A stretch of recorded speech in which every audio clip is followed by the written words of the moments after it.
छी छौरी तू तो छोटे छोटे कपड़ा गे गाँव घर के लोग करते हमारा से झगड़ा गे।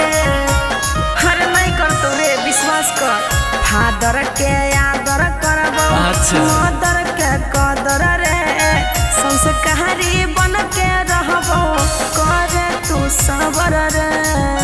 तो सुना पेन है जींस कहियो पेन भी नहीं साड़ी गे तोरा बनैया कोना अपन घर वाली गे।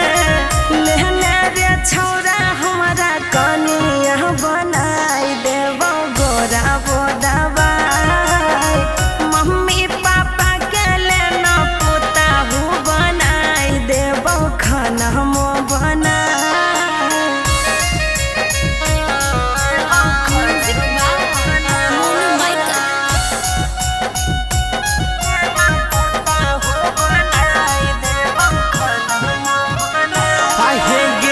कर भी नहीं टहल हमर एकोटा कहल गे कहाँ से घुमैब तोरा रोज रोज शहर गे।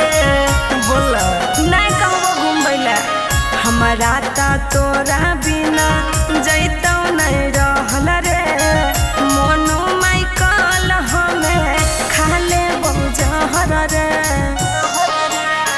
भले तई देवी हम